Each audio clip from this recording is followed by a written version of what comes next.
Welcome back to KEEPUP News Channel. Paramedic was in a meeting when she could have treated dying motorcyclist father of 5 who passed away after 54-minute wait for treatment, inquest hears. A paramedic was in an unnecessary meeting when she could have attended a collision that killed a father of 5 on his pregnant wife's birthday, an inquest has heard. Aaron Morris, 31, who was about to become a father to twins, was left lying in the road for almost an hour after his motorbike collided with a car in Ashwinning, County Durham, on July 1, 2022. An ambulance should have been on the scene within 18 minutes of the initial 999 call, but Aaron suffered a 54-minute wait for a paramedic before passing away at University Hospital of North Durham later that day. The only available clinical team leader on call at the time of the accident was in a meeting at County Durham and Darlington Coroner's Court on Wednesday. Northeast Ambulance Service, NEAS, admitted there were failings in the handling of Aaron's case.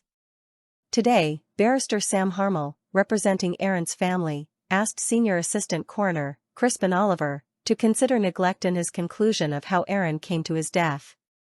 The father's wife Samantha Morris was 13 weeks pregnant with twins and celebrating her birthday when the crash happened. NEAS, which has been praised by Aaron's family and the coroner for its transparency and honesty in the inquest, told the court that a specialist medic, known as a clinical team leader, CTL, was based approximately 9.1 miles away in Stanley at the time of the collision and could have attended. However, CTL Sarah Hall was in a meeting she didn't need to be in and did not dispatch to the scene when a colleague queried whether she was available. She was the only operating CTL at the time of the collision, an inquest heard. This was a new role within the trust at the time. Benjamin Barber, a locality manager and paramedic for the Northeast Ambulance Service, NEAS, admitted to the court that Ms. Hall should have stopped the meeting and attended the call. When asked by the coroner if she should have stopped that and gone, Mr. Barber said, yes. He told the court, I think it was just a misunderstanding that day that when Sarah was offered that job she should have responded. He added, the CTL role had only been in fruition for about 6 to 8 weeks. The role that most of the people had moved into that position from was more of a managerial role before that day. Previously, you would stand yourself down to support staff in those meetings. Although it is unclear the time in which Ms. Hall was asked to attend the scene, had she responded at 12:40 p.m., when 999 call operators had sufficient information about the incident to consider sending a CLT, Ms. Hall could have been the first responder on scene, the inquest heard. The court was told that she would have arrived between 1 p.m. and 1:13 p.m. and could have requested the support of an air ambulance.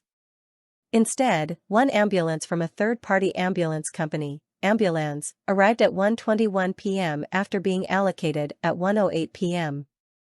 The crew were en route to Newcastle's Royal Victoria Infirmary, RVI, when Aaron suffered a cardiac arrest.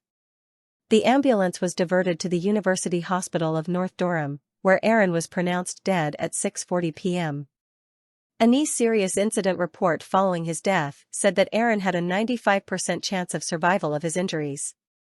Mr. Barber, author of the report, told the inquest, there was a lot of failings through Aaron's case, which led unfortunately to the outcome. The inquest is expected to conclude on Friday, November 15th. Source, dailymail.co.uk. Please like, share and subscribe. Thank you for watching.